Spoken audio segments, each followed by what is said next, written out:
Hello and welcome to another edition of Conspirator Brock's Pull List. This is my pull list for the week of August 11th, 2021. Yeah, basically there's not a whole lot this week. There's a fair amount for me because I got some variant covers and such. But sorry again for last week being so late. It actually got posted a little bit earlier this evening.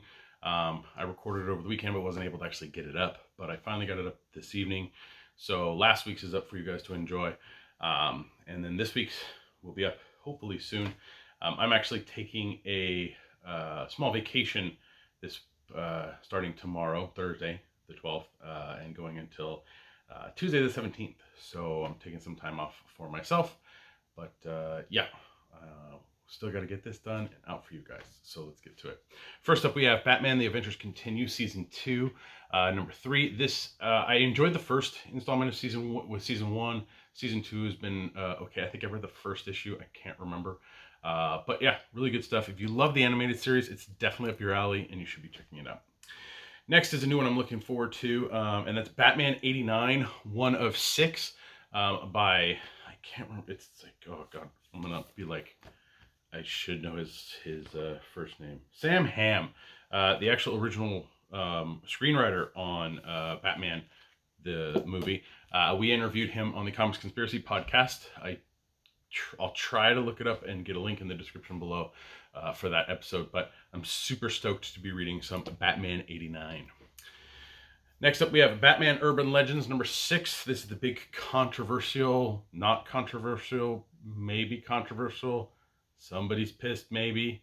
People are pissed. Who knows? I'm a little behind on Batman Urban Legends, but apparently Tim Drake is now coming out as bi in this issue, which, okay. I didn't necessarily, to me, it was not really a more shock. It's just like, huh? I have no idea. They're going to do what they're going to do. I'm not worrying. I'm not going, oh my God, it's the worst. Oh my, it's whatever. For me, it's awkward because the Tim Drake I've known, that I've read, he's been with spoilers, boyfriend, he's had such a heavy relationship with women. Now it's slipping in the bi stuff. To me, if it works in the context of the series, I get it. But I know for people, it might feel forced, which it's not your product. So you have to be along for the ride. Now I know people have been shipping Superboy Connor Superboy and Tim Drake a little heavily since this, or a little more heavily since this came out. But yeah, whatever. Check it out for yourself. Batman Urban Legends has been great. I've been enjoying it, so I can't wait to actually sit down and read it. Next up, we have Challenge of the Super Sons, number 5 of 7. I'm actually fairly caught up with this book, just because I tend to be only at the beginning of the alphabet in my long box ticking away. But I am caught up with this. It's enjoyable. It's good. I like it. You know, it's a Challenge of the Super Sons book, but written by Peter Tomasi. What can you do? Next up, we have Batman Detective Comics number 1041. I am super behind in this. Couldn't even tell you what's going on. I hear it's good. Next up is Future State Gotham number 4. Now this is cover A. Cover B and A actually connect, so I'll show you later. But this is okay. It's not the best. It's black and white. It's supposed to be kind of in the manga style, which is fine. I mean, they're trying something, but I'm not a huge fan of that style, so it's a little trick. It's not difficult for me to read. It's just I try and read it and get it over with, but it's not a horrible story. So next is a new number 1 from DC, and that is Hardware Season 1, Issue 1. And check out some Hardware from the Milestone universe of books. So yeah, I enjoyed Icon and Rocket, and I enjoyed Static. So super excited to see how Hardware compares. Next up is I Am Batman and number 0. This is continuing off of the next Batman miniseries that happened, the next Batman that came out of Future State, next Batman. So if you like Batwing's brother as Batman, check it out. It's been okay. Ridley's been doing a fine job with it. I feel sometimes it's a little wordy. That miniseries that they just put out and finished, didn't really go anywhere and didn't really have too much happening in it. So I was a little by it, but we'll see. I'll continue with it. Next up, we have Infinite Frontier, number 4 of 6. Joshua Williamson's done a great job with Infinite Frontier. I'm this and one issue behind, I believe, but really, really awesome stuff coming from him. I do need to sit down and finally read the Secret Files, but you know, those really thick 80-page things, 100-page things are sometimes a slog to get through, but what are you gonna do? Next up, we have Joker number 6. This has been really, really good. I've been enjoying it. Gillian March's art is fantastic. Tinian, the 4th, writing is great. I'll say a little bit about him after I get through the pull list, especially when it comes to the news from this week. Next up, we have Justice League Last Ride number 4 by Chip Zdarsky. I've read the first issue, and I think the first issue was good. I just haven't had a chance to read any more. Next up is issue 2 from Ordinary Gods. I enjoyed the first issue, so I'm going to give this one a try. I can't even remember the premise. It's been a while, but I enjoyed it, so we'll see.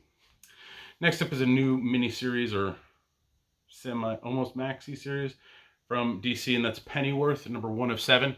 I don't know if this is supposed to tie in more with like the TV show that they did, or if this is just kind of Pennyworth in the DC universe, just a younger version of him. So we'll see, but I'm going to give it a shot. Yeah. Next up is Tom King's and George Fornes, Rorschach number 11 of 12. We're getting close to the end. Really, really great stuff. I cannot wait to dive into Rorschach and just read it, you know, in its entirety all at once. I have been enjoying it. Some people have not. I've been enjoying it for what it is. It's just a slow burn detective story, very much in the vein of like Columbo and all that stuff. And I think it's fun to kind of read. It's really interesting to get through. George Fornes's artwork is fantastic and fits perfectly with this book.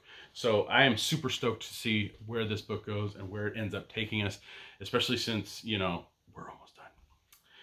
Next up is Star Wars The High Republic number 8. I'm a couple issues behind on this one, but I've been enjoying it. And yeah, High Republic is decent, and they're putting a lot of effort into it, and it shows. So it's good quality. Next up, Star Wars High Republic Adventures, The Monsters of Temple Peak. This is a new mini-series coming out from the Star Wars High Republic Adventure series from IDW. Why it's not from Marvel, no idea. But the adventure stuff I've been enjoying, so give it a shot if you want. And last up on the pull list is Wonder Woman number 777. Becky Coolan, I always mess it up. Yeah, she's writing. I'm not caught up. I need to, but I'm not caught up. Let's get to the variants. Right, variant covers. Woohoo! So first up is a variant that I didn't pick up from last week, but I should have, and that is the American Vampire number 10 variant. So I snagged that one up. Batman 89 had a 1 in 25 variant, like the design variant. I really only got it because the Michelle Pfeiffer Catwoman costume, but hey, it's all good. There is a team variant for Batman 89. We were able to secure a couple copies, so I snagged one there. And then we have Batman Urban Legends number 6. Had a cool cover with Zealot. Interesting. And then one with Black Canary.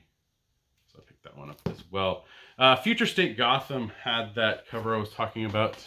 Let me find... Oh, wait, here it is. Okay. So cover B, this is cover B for Future State number 4. As you can see, it meshes up nicely. Oh, right, nope, I was right. It's just hard to do when you're holding them both up. It meshes really nicely with the cover there, so there you go. So yeah, so it's a connecting cover. So if you're a completist and you want to keep it connecting, then you gotta buy both of them. But yeah, definitely are really, really cool, and it lines up very well. So I didn't do a good job there, but you can see. Suicide Squad is out. I enjoyed the movie. You can check out my review on the Comics Conspiracy Podcast 511, I believe. We re-recorded that Sunday night. It's up. I'll have a link in the description below for that as well. But the variants for that are out. And Future State Gotham number 4 got a variant with Boomerang, Bloodsport, and King Shark. So, yeah, cool times. This one, Infinite Frontier number 4, got one with Weasel, Blackguard, and Peacekeeper. I snagged that one up. Joker had a bunch of variants, so I got cover B, cover C with the pinup and the Terry Dodson cover, or punchline, sorry, Terry Dodson cover, and of course the I can't remember her name, but the Thinker, Harley Quinn, and what's her name? That's not Black Star, whatever. Oh, Mongal, yeah. Cool, I liked it. Rorschach number 10, of course, had a variant picked up there. Wonder Woman 777 had its variant, so I grabbed that one. And they had the Suicide Squad variant as well, so I picked that one up. And yeah, I think I got all of them so far. There's going to be a handful more out this month, so be on the lookout for those. There was one or two special orders, I guess. One is a graphic novel, and this finishes out the series, which is kind of sad, but it kind of already ended. This is more of just kind of wrapping things up. But that is Birthright Volume 10 Epilogue. I've read this since the beginning in trade, so I read the first issue. I liked it. I just continued in trade. I decided to go in trade and just read that way. And I've really enjoyed it, that format. Birthright is a really good series. You should highly check it out. It has 10 volumes in softcover. I'm hoping that they do hardcovers. We did interview Joshua Williamson a while back, and I did ask him about it, and he said it's hopefully a possibility. So if you like deluxe size hardcovers, be on the lookout for those for Birthright. But Birthright is fantastic, and you should check it out if you have not. Something that we got shorted last week, but it came out, but we finally got it back in, and that's the Joelle Jones DC poster portfolio. I've been getting a handful of these. Joelle Jones is fantastic. She is an amazing artist. If anybody knows what this is from, please let me zoom. Please let me know what that cover is with the Supergirl logo or whatever. But yeah, all of these covers are fantastic. All these images are fantastic. Joelle Jones is just an amazing, amazing artist. And yeah, just looking at these, oh, so good. So yeah, so this is going to go on my shelf with the rest of the poster collection. But yeah, that's pretty much it for this week. I was going to add a little bit of a comment to the James Tinian 4th stuff. This week he announced that he is going to be publishing comics through his Red Onion, I think is what he's going to be calling his publishing company, but is going to be through Substack, which is an online subscription newsletter service. I'm not going to, I don't pay for newsletters. I know people go, well, you get a newsletter on Patreon sometimes, and it's like, yeah, but normally a newsletter is an addition on that Patreon or an addition to that Kickstarter. It's not something that somebody's kickstarting a newsletter and you're supporting it. I'm very cautious and very wary of Substack, personally. It doesn't have the best history, especially with anti-trans and supporting right-wing extremists. And it's not something that I think... It's very awkward that an openly gay creator, as is Tinian, would work with these people. It's apparently a very lucrative deal, which if he's getting paid, that's fine. But again, some of the things are a little shady. Like Substack gets all of the subscription except for like 15%, I think, in the first year, and then after that, they only get 10%, and the creator gets 90%. So it seems like it's a lot of front heavy stuff, and writers are seeming to be poached. Hickman is over there. Kieran Gillen is going over there. Ram V is kind of attached to it a little bit, which is, I'm a little wary of that. Scott Snyder is going somewhat to it. I think it was made that they were going to be more active on there and dropping news than they are on their other social media accounts, or that we might close their other social media accounts, which I think is not something that they should be doing. You want to be advertising on as many platforms as possible, and the ones that are going to give you the most views. And I don't think Substack is really going to do that. It feels like a paywall is going up for access to creators in a way, access to information about the creators. which I think is just kind of bad, like, PR and just bad faith. Like, when you're on the internet nowadays and then you click on an article and you want to read an article, and there's all of a sudden it pops up with a paywall. You have to pay a subscription to be able to access this, or you get 1 free a month or 2 free a month, and then you have to pay, and all of this stuff. And it's like, it feels like to get quality information and news, you're having to pay for it, and that's not where we should be as a society. We should be giving news and information as readily, as easily as possible, or with very little cost or no cost at all. I don't mind watching a 10-second video to be able to read an article off the New York Times, or off of the Atlantic, or off of the LA Times, or something else. Like, I don't mind that. I don't mind going over to somebody's newsletter and then having to watch a 10-second video of some stupid ad. If I don't want those, that's fine. I can pay for it. I just recently got YouTube. I just started recently paying for YouTube. Well, I got the promotional months going on right now, but I'm going to be paying for that. Man, without ads, it's a fantastic and amazing. Like, it's the low cost for me is fine. But some people can't pay that outright cost. Like, I still haven't paid to get rid of Amazon ads on the Kindles because it's like $15. I'm like, I'm swiping the thing on anyway, and it's showing me an ad. Do I really, really care? On the Kindle, I don't think I care so much because it's nice to see other ads for books. So, but on a reader, a book reader, but on like a Fire, yeah, whatever. Anyway, I ignore most of that. But yeah, it really just, I hope this moves back. This is a better thing for creators. But the only problem I have right now is it's mainly heavy towards writers. Artists don't really seem to be part of the equation equally, and that's kind of something that you don't want to do in this industry, because writers and artists work on the books and bring out the life in those books. Tom King's an amazing writer. I love his writing, but the artists that he works with, George Fornes, Doc Shaner, Mitch Gerards. I can't remember who does Supergirl right now. Damn it. Clay Mann. Like, all of these artists are fantastic, and they add so much to the story that you're being told in such a visual medium that, to me, it might be Tom's ideas and words, but the life comes from the artists adding just that beautiful, beautiful touch to it. And yeah, I know inkers and colorists and all that, and there's editors. I get it, but that's a laundry list that I'm only focusing right now on these two. But yes, the whole industry as a whole needs a kind of just reset for appreciation for creators. It feels like Image just not Image. One of the tweets that was a response to Ryan Higgins' thread on this a few days ago when the news dropped was, I can't remember who did it, and I'm sorry I'm not quoting you correctly. If I get a chance, I'll put it in the link in the description below. But the person said, I didn't know somebody could combine the worst things about Patreon, Image, and Kickstarter all into one. And that kind of sums up Substack to me. I hope it works out for these creators, but I'm not.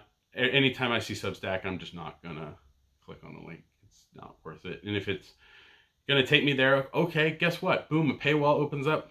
Well, can't read it anyway because I'm not going to pay some ridiculous amount to read a newsletter and maybe digital versions. I'll just read the physical comics when they get released. The only problem, they don't have the information on when these are going to be released and who's going to publish them. Substack's going to publish comics? Who knows? Or are they just going to be, we're just dumping money, and then they take a lot more than Image would, or I don't know. I don't know the deals. I don't know the intricacies of it. All I know is what I see on the internet. Do you have any comments? Feel free to comment down in the comment section below. Keep it nice, remember. Internet's a crappy place. But yeah. Anyway, that's it for this week. Please like, share, and subscribe to the channel. Leave a comment section below. Let me know what you're reading. Any questions, comments, all that stuff. Again, internet's so let's keep it nice over, at least in this corner. You can listen to me on the Comics Conspiracy podcast. We just finished recording episode 511, which is our The Suicide Squad movie episode. So you can check that out there. I'm a little disappointed that we did not talk about the John Ostrander Easter egg cameo in the movie.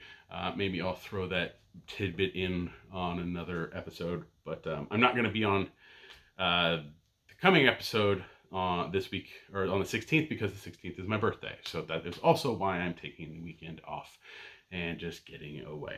So yeah, another year older. Woohoo!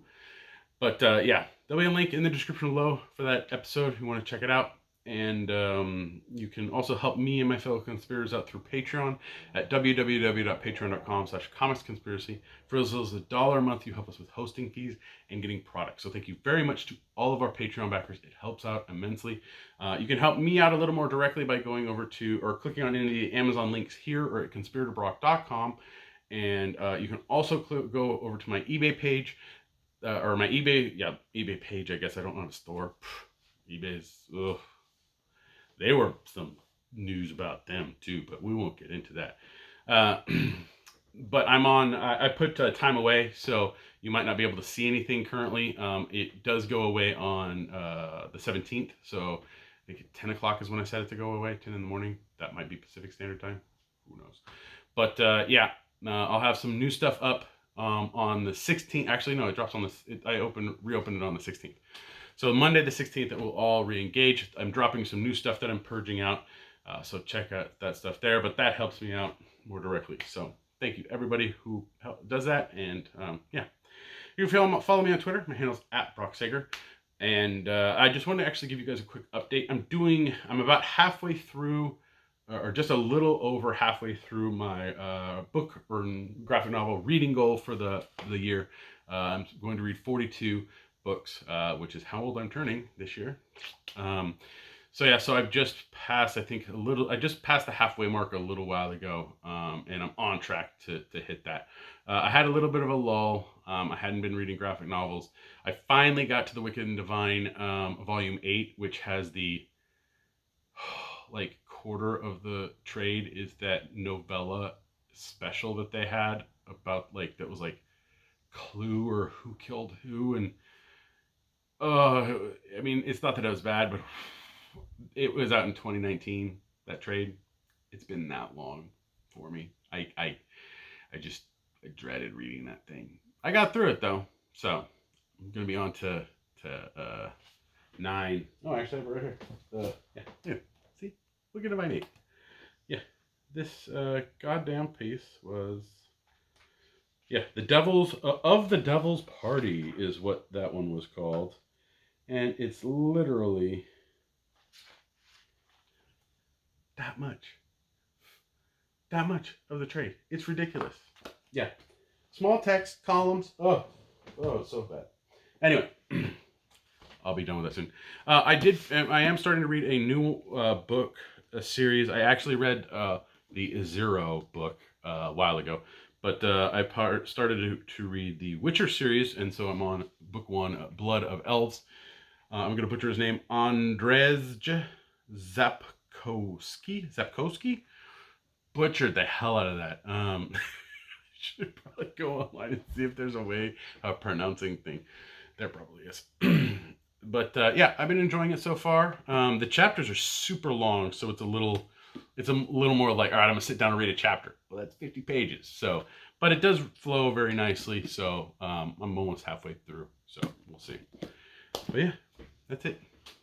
Go enjoy. Have a good weekend, and I will see you. I should have a recording up next week, since I'm getting back Tuesday. So have a good one.